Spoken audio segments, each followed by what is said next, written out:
Johann Sebastian Bach is the ultimate composer's composer, influencing countless others who followed him, from Mozart to Mendelssohn, Beethoven to Brahms. And not just in classical music. From Duke Ellington to the Beatles, musicians in jazz and pop have also fallen under his spell and learnt from his techniques. Bach is still the benchmark, a musical gold standard. We know very little about Bach's life. There are only a few facts to go on, and our image of him is skewed by statues and paintings of a stern, forbidding figure in a frock coat and a powdered wig. But then there's the music.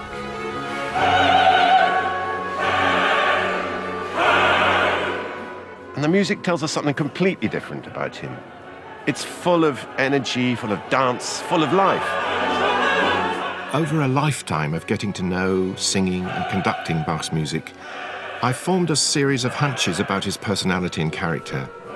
And in this film, I want to test them out with fellow Bach enthusiasts and scholars and perform some of his most important works to see what they can tell us about the extraordinary man who composed them. He really throws everything at it. You know, it's just such an overwhelming exploration of what it is to be a human being. I think he's a scientist at work, and instead of using the language of mathematics, he's a scientist using music. The level of inspiration on which he works is, I think, unparalleled in the rest of music.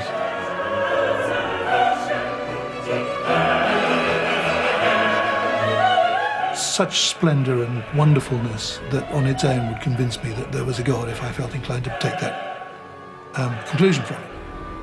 In this film, I want to build a new statue of Bach, to see if we can detect a beating heart and a more approachable personality underneath the wig.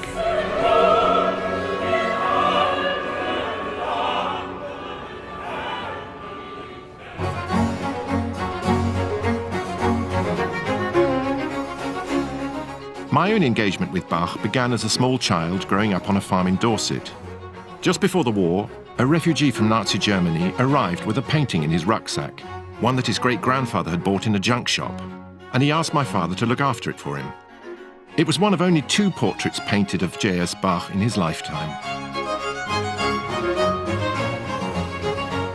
So I passed it every day of my life until I was 10, when the painting was sold and moved to Princeton, New Jersey. This is the first time I've seen it since 1953. What's so striking to me, seeing it again, is the intensity of his gaze. I mean, those eyes. It's just extraordinary. They're so penetrative. I still feel there's a division between the upper half of his face and the bottom half. The upper half is so intense. It's got that beetle-browed, slightly myopic look. Below that, you see somebody quite different. Somebody much more approachable, somebody who enjoyed the good things of life, a bon viveur who enjoyed his tobacco and his wine and his beer, and there's plenty of records of what he drank, and the father of 20 children and 2 wives. We know pitifully few hard facts about Bach. There's very little to go on, and only a handful of personal letters. But as in any good detective story, it's often the gaps, the seeming contradictions in the tale, that are as suggestive and intriguing as the hard evidence available.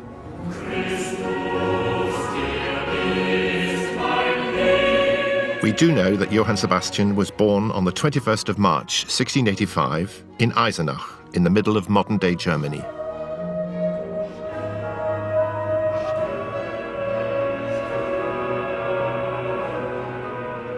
This is the so-called Bach House, now a museum devoted to him. Until recently, it billed itself as the house where Bach was born and where he grew up. We now know that's definitely not the case. As with so much of his life, exactly where Bach was born remains a mystery. Johann Sebastian was baptized here at 2 days old in St. George's Church in Eisenach. Later, he sang here in the choir.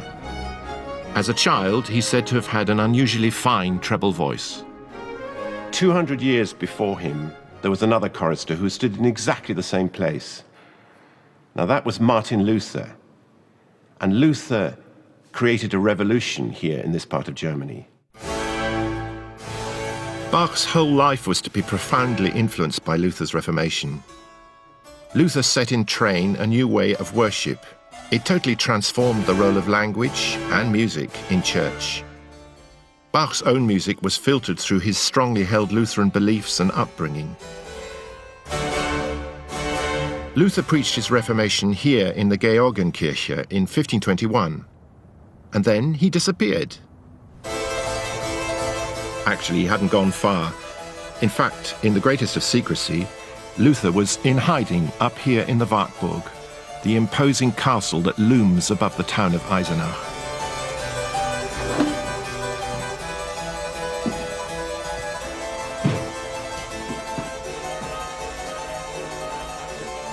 His Reformation had made Luther the most wanted man in Europe. So this is a little room where Luther lived. For 10 months here, he was holed up, imprisoned really for his own good, because he was on the run from the Pope, from the Emperor. He was desperately constipated. The Lord has struck me in the rear, he said. And he thought that the devil was pelting him with walnuts from the ceiling.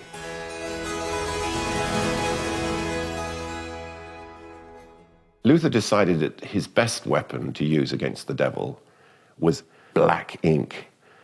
And in a matter of weeks, he sat down at this desk and he wrote a translation from the Greek of the New Testament. And it wasn't just in any old German. He decided that he needed to amalgamate 18 different dialects. And in effect, he established the roots of the German language as we know it. Not only did Luther want the Bible to be in the language of the people, he also wanted them to be able to join in the music, something that in the Catholic Church was much more the province of trained choirs. Luther was convinced that music added extra expression and eloquence to the biblical texts. The notes make the words come alive, he wrote. In fact, without music, man is little more than a stone. So the words appealed to the intellect and music appealed to the passions. And besides, why should the devil have all the good tunes? Luther and his followers made sure he didn't.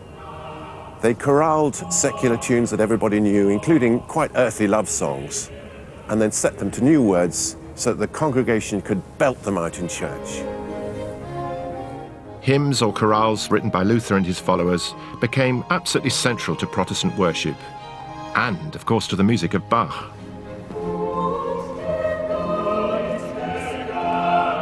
The impact of the reformer Luther on the impressionable young Bach was immeasurable. It shaped his whole view of the world, it bolstered his sense of worth as a craftsman musician, and it reinforced his service to the church. It's such an announcement, a proclamation of the arrival on earth of the Christ child. Relish the words, relish them. So, brich an.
Bach's destiny was to become a musician. Music was the family business. In this part of Germany, in the heart of the Thuringian forest, the Bach family were thick on the ground, and they provided a support system to each other, and they carved up the different roles of organist and cantor and Hausmann, which is the head of the local wind band, between them. And in fact, they became almost so important here that the word Bach and musician became synonymous.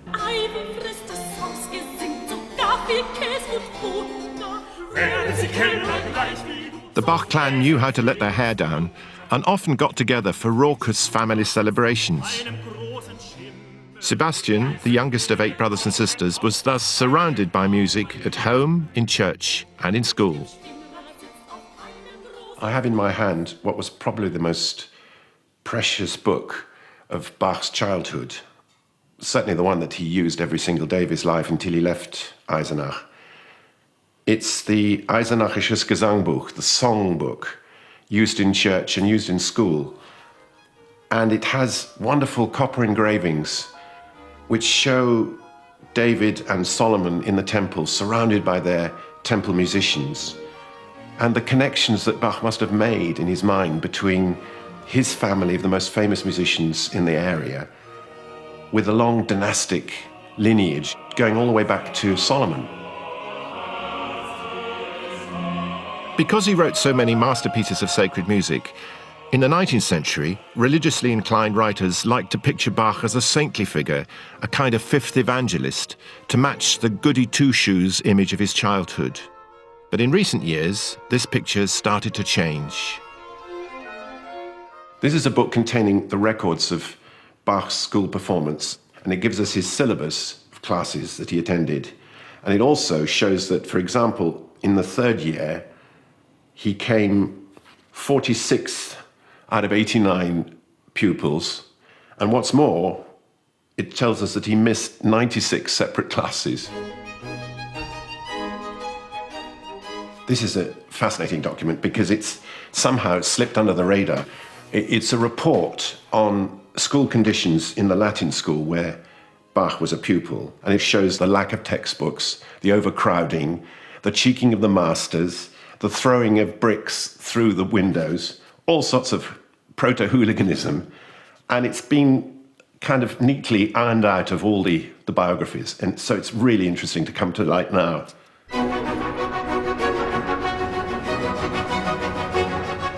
Since the fall of the Berlin Wall and the reunification of Germany, more documents have come to light that greatly enhance our knowledge of Bach. In particular, the Bach archives in Leipzig have made huge strides in discovering more about the composer's working methods, and for the first time opened their doors to researchers. All the significant documents about Bach, many originals, some copies, are here. When Bach was 50, he suddenly got a fascination for family roots and family trees, genealogy. So he wanted to give himself legitimacy in some way. And here's an example, and it shows the whole Bach family, starting with the legendary figure of Veit Bach, who arrived from Hungary in the middle of the 16th century. And it goes all the way through to Bach himself, who's over here, and then his children and his grandchildren. You'll notice every single member of the Bach family is a man. All blokes, not a single woman. But mothers, sisters and aunts must have participated in the family music making. So, was it nature or nurture that we have to thank for the genius of Bach? When he was 50, he did a family tree, and he also assembled pieces of his ancestors' music. And there was one person that he singled out as being a profound composer, another one who he singled out as being an able composer. But there obviously wasn't anybody of enormous quality until he came along. And yet he was one of 4 brothers. How come he and not the others popped up above the parapet? He's such a good example because he really undermines any simplistic explanation of his genius, I mean, if you had a genetic explanation, then the genes would have gone throughout the Bach family. In fact, why did they take so long to generate Bach? So many generations. And I think all these more general explanations on the basis of genes, even on the basis of the musical culture that surrounded him, do not deliver the singular genius that he was. And it's a pity, in a way, we can't accept the singularity of people who are manifestly unique. We just can't bear the idea that genius is unexplained. But that's not to say Bach was self-taught. His father's cousin, Johann Christoph, was the profound composer he referred to. His music, only recently rediscovered, is the link between Bach and the earlier German tradition. Johann Christoph may also have been Sebastian's first teacher at the organ, an instrument he was to make his own. But Johann Christoph's life was a cautionary tale. In a sense, the life of Johann Christoph Bach exemplifies the problems that musicians had at the time. They shuttled between the service of the church or of the court or occasionally of the municipality. And in Christoph's case, he had all manner of domestic problems. He was shunted also from pillar to post here in the town. The town wouldn't give him a proper dwelling. He had illness in his family. He was underpaid, and he was thoroughly querulous and miserable about it, and died in penury. But there's another side to it, and this is one that Sebastian may well have picked up from his elder cousin, which is that as a composer, you can channel all that frustration and disappointment into music. And the marvelous thing is about Johann Christoph's music and Sebastian's music is that it has this wonderfully consoling and uplifting quality to it.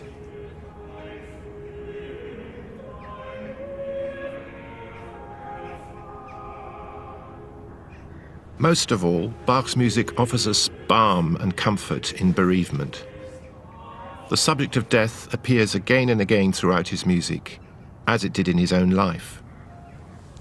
This is the town cemetery, and Eisenach's old city walls are here on the right, and just beyond it is the school where Bach went, the old Dominican cloister. And somewhere here, in unmarked graves, are those of his parents, Elizabeth and Ambrosius. Elizabeth died when Bach was scarcely 9 years old, and then 9 months later, his father Ambrosius died as well. And Bach, as the youngest son and a member of the local parish choir, had to witness the whole event and sing while the ceremony was going on and the slow tolling of the bell. And as the coffin was lowered into the grave, he and his fellow choristers sang Luther's words, "Mitten wir im Leben sind," in the midst of life, we're in death. His whole world must have collapsed. His first wife was to die at the age of just 35. Even in an age of high infant mortality, of his 20 children, only 10 were to reach adulthood. After his parents died, Sebastian and his elder brother Jakob went to live with a sibling they hardly knew, Johann Christoph, 14 years older than Sebastian. He was the church organist at Ohrdruf, only 30 miles up the road, but it could have been a world away. I've come across documents in the local archives that show that conditions in Sebastian's school in Ohrdruf were every bit as deplorable as in the one he'd left behind in Eisenach. Ruffianism and loutish behaviour were rife here too, and there was a sadistic teacher. But curiously, Bach's grades improved. Bach was the youngest son of quite a big family, and then suddenly he lost both parents before his 10th birthday, and he then went to live with his elder brother. How much of a trauma can that have been for him? What you're describing here is a triple bereavement. There's losing the parents, there's losing the home, new town, new place. I'd say that is pretty difficult for any child. We do have a lot of research showing that this kind of early bereavement and uprooting can scar people for life. Do you think his school grades are relevant and interesting here? Because when he was in Eisenach, when he was still with his parents, he played truant an awful lot. After he moves into his elder brother's house, his school grades rocket. They go way up. So there's a big change there. Do you think that's to do with the orphanhood? Again, I'm speculating, but what I'm hearing here is that there was a horrible, horrible environment in the school, but maybe there was a little bit of protection from the home. Then he loses the home. So now the whole world is a dog-eat-dog situation. There's only one person he can rely on, and that's himself, which would explain why he has to be good at school now, doesn't he? He has to, because basically, if you show weakness, if you are weak, you suffer and you go under. At the age of 15, Bach was awarded a singing scholarship at a school in Lüneburg, 230 miles to the north. He walked the whole way with a school friend, Georg Erdmann, who would re-enter the Bach story 30 years later.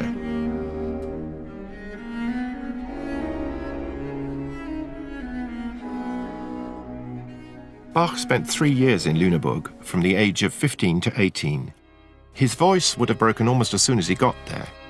So what was he doing in the meantime? This is one of the great puzzles of Bach's life. One thing we do know is that while he was at Lüneburg, Bach was acquainted with one of Germany's leading musical figures, Georg Böhm, a composer and a renowned organist, also born in Thuringia, like Bach himself.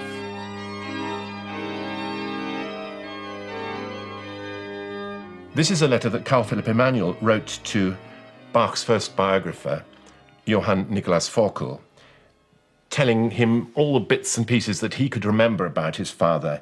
And the particularly interesting thing here is when he refers to his former teacher, Georg Böhm, he crosses it out. Why, having written that Böhm was his father's teacher, did Emanuel think better of it and erase the reference?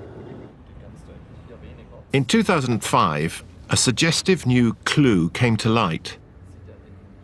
Some leaves of organ tablature, for many years wrongly catalogued in a German library, were rediscovered by Leipzig Bach archivist Michael Maul. When I read the Latin phrase at the end of the manuscript, copied after a manuscript of Georg Böhm in the year of 1700 in Lüneburg. And I know one person who was in 1700 in Lüneburg and was very interested in very good organ music, and that's the young J.S. Bach. After comparing the manuscript with the other examples, we can be absolutely sure that no one else than Bach is the writer of these manuscripts. I mean, this is the missing piece in the puzzle, isn't it? Yeah. Because it says that he wrote this on paper belonging to Georg Böhm. So he went and maybe became a student or an apprentice to Georg Böhm. Yes. And under his supervision wrote out this very difficult piece, which proves that he played this music. So he was already a virtuoso.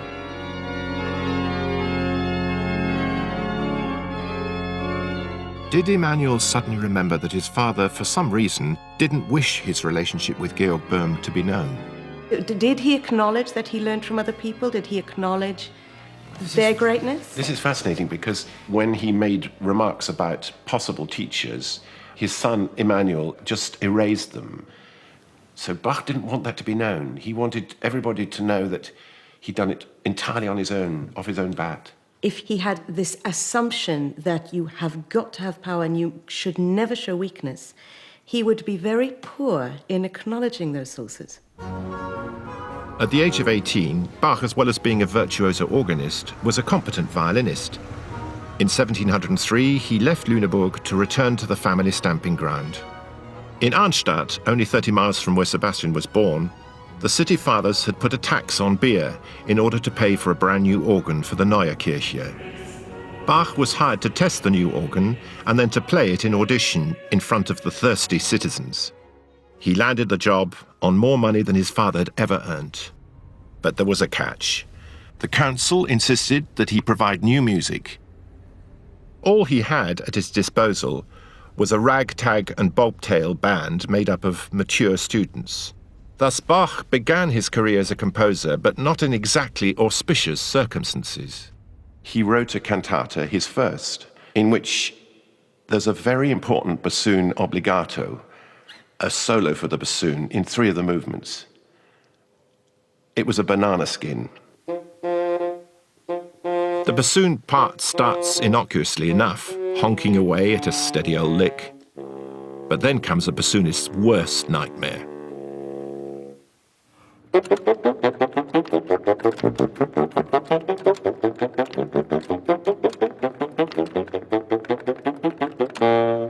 within the space of about 2.5 bars, he sends the bassoon through a whole list of different keys involving very, very, very complicated fingerings. Deliberately or not, Bach had set a trap for his resident bassoonist. He was writing for a fellow called Bach, who, in rehearsal, made a complete hash of it.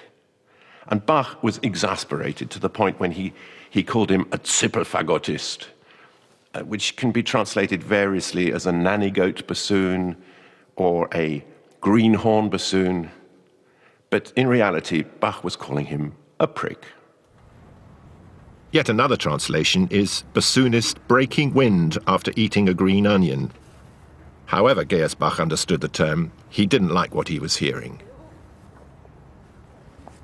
The insult clearly rankled, and Bach plotted his revenge. And he and his cronies, well-oiled after a party christening, sat in wait for Bach, here in the town square. Bach was making his way back from playing music at the castle, Nideck Castle, and was taken completely by surprise. And Bach came up to him and demanded an apology, and then took his cudgel and hit Bach smack across the face. Bach, in self-defense, drew his rapier, and there was a scuffle, a major scuffle, and it was only the other students who eventually stopped the whole thing. No doubt to Bach's fury, the church council sided with Bach, according to the records. And that was far from the last of the problems. Bach was accused of introducing strange harmonies into his organ music, which upset the old dears of the parish. He played either far too long or not long enough, and he'd slipped off down to the pub. Once, he smuggled a strange girl into his organ loft to make music. The final straw came when he asked for 4 weeks' leave to visit the renowned organist Buxtehude, walking the whole 260 miles up to Lübeck. In fact, he was away 4 months, not 4 weeks, and was airily dismissive when he was asked to explain himself.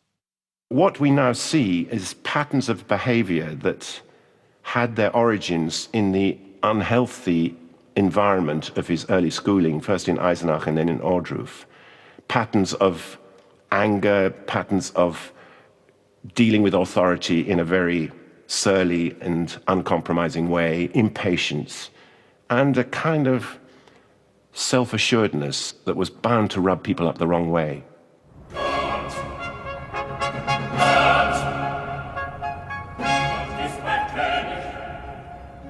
Bach is commemorated in Arnstadt by this curious recent statue in Jack the Lad pose, perhaps in a nod to his feisty and fractious stay here.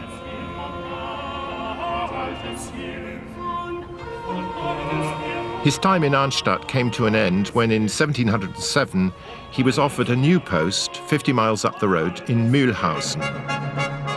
The city had been thriving, but it was Bach's bad luck to arrive just after a disastrous fire had wreaked havoc in the city. Caught up in a local dispute between the clergy, Bach moved on in less than a year. But 2 significant things happened. First, aged 22, he married his cousin, Maria Barbara. And then he wrote one of the most important documents we have. Here's a letter that Bach wrote to the Mühlhausen town council explaining the reasons why he handed in his resignation. And the interesting thing from our point of view is that he defines his Endzweck, as he called it, his final ambition, his goal in life.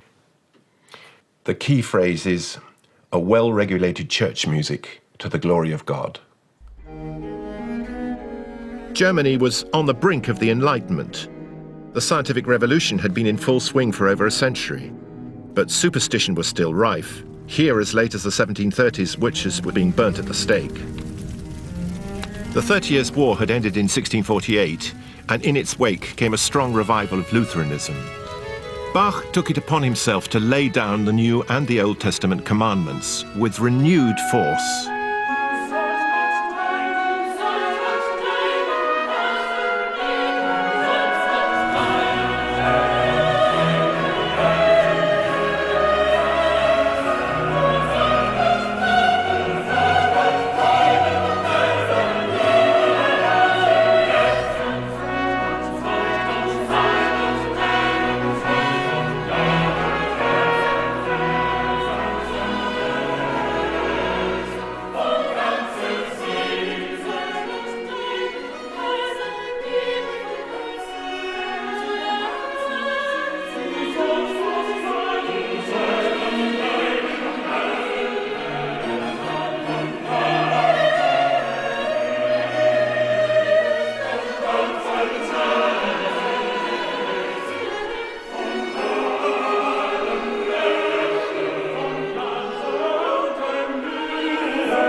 In 1708, Bach left Mühlhausen for the elegant court of Weimar. This was a real turning point. For the first time in his life, he was able to call on good quality musicians. But as so often in his career, there was a snag. In fact, there were two of them. Weimar was ruled by a pair of dukes, an uncle and nephew team. It was a recipe for disaster. The musicians were employed by both, but the uncle made it known to the musicians that if they played for his nephew, they would be liable to be flogged, dismissed out of hand. In fact, there was one poor horn player who was dismissed on the spot, flogged, and then eventually hung as an example, terrible example to all the other musicians, what would happen if they stepped out of line.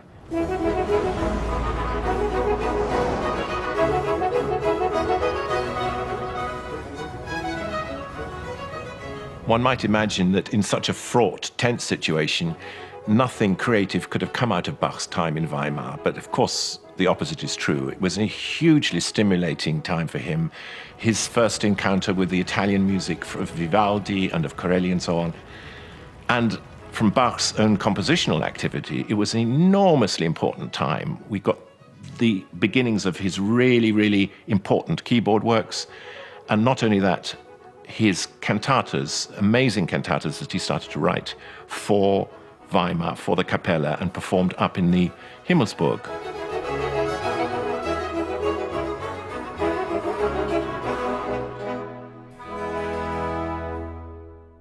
Originally, a cantata was a small, intimate Italian piece for a solo voice and a couple of instruments. But soon it was taken over by German composers in the century before Bach and was associated with the Lutheran liturgy. But by the time Bach came along, it had grown into something almost gargantuan. His 200 pieces last anything from 25 to 30 minutes each, occupied a place somewhere between the reading of the lesson and the sermon, and they reflected the theme of the day, as it were. You pity the unfortunate preacher who had to follow music as eloquent as this. Siehe, siehe, ich stehe vor der Tür und klopfe an, so jemand meine Stimme hören wird und die Tür auftun, zu dem werde ich eingehen und das Abendmahl mit ihm halten und er mit mir.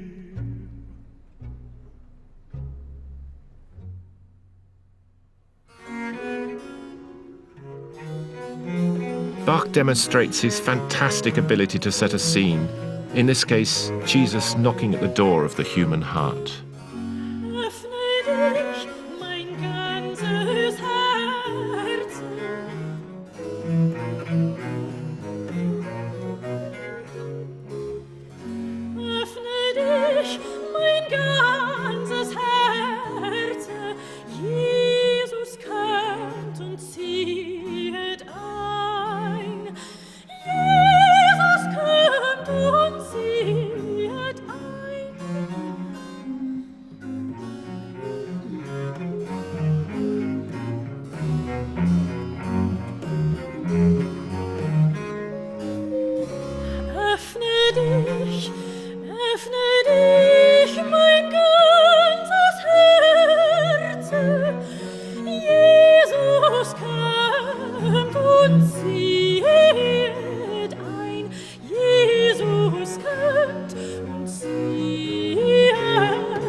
Bach wrote more than 20 cantatas in Weimar, but having proved his early mastery of the form, he suddenly stopped. The court's musical director had died, and when the resulting vacancy was filled by his son, a musical nullity, and not by Bach, his reaction was to down tools. He simply stopped composing. It went from bad to worse. When Bach asked to leave his employ, the fiery Wilhelm Ernst had him thrown into jail. Bach thus became one of the few composers in history to do hard time. Some of his music, technically the property of his employer, may have stayed on at Weimar. 70 years later, the Himmelsburg burnt to the ground, and Bach's music was lost forever. After a month in prison, Bach headed off to the job he'd been hankering after all along, that of Kapellmeister. He joined a music-loving Prince Leopold at the castle in Köthen, not far from Weimar, as his music director. And it was the beginning of a wonderful new phase in his life. 5.5 years of relative trouble-free composition. The first time in his life where he's away from the church. He's in a secular environment because he doesn't have to write church music. Prince Leopold is a Calvinist. There's no requirements of Lutheran church music at his court. Bach is settled with his family, and he has a sympathetic and extremely music-conscious and music-enthusiastic boss. Bach completed the famous Brandenburg concertos at Köthen, as well as a set of solo cello suites, which are today amongst his most popular works.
Just as Bach was, for once, happy and settled, tragedy struck. While he was on a trip to Bohemia with the prince, the only time Bach ever left Germany, his wife, Maria Barbara, died unexpectedly and was buried before he returned and could be told of her death. Their marriage seems to have been a happy one, and this sudden bereavement was another crushing blow for Bach. No one knew better than he how terrifyingly unpredictable an assignation with death could be. Menschenkind. Oh Menschenkind, hör auf geschwind, hör auf geschwind, hör auf. Oh Menschenkind, geschwind, hör auf geschwind, geschwind. Die sind zu lieb.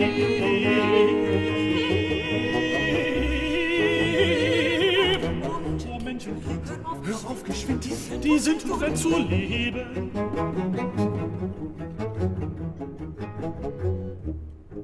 A year and a half after his first wife died, Bach married Anna Magdalena, a professional singer at the Köthen court, 16 years his junior. She was to bear him another 13 children, 7 of whom died in infancy.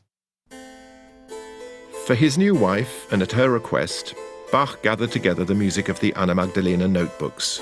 Also at Köthen, he began the 48 preludes and fugues of the well-tempered clavier.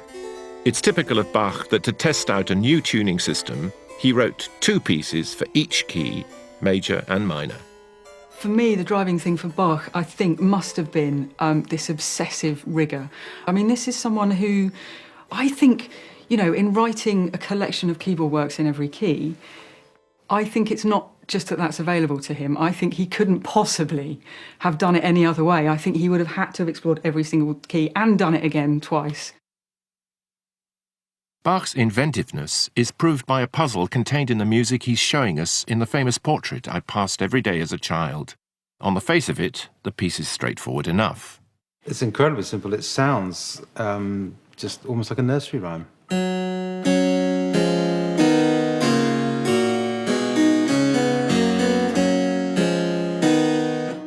But that's the version that we see as he shows it to us in the portrait.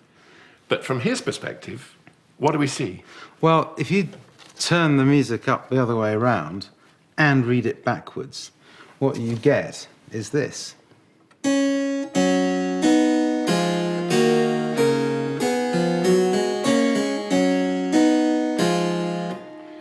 other words, what's in my head and what you see and what you hear are two different things. Yeah, I think he's got like a secret smile, and he's not quite looking at it, is he? It's like he knows something that we don't. And I love the fact that it took 100 years for people to start working it out. The clue is in the title. It's a piece not for 3, but for 6 voices. If you move the reverse version by a bar, you get this incredible 6-part bit of pop music, really.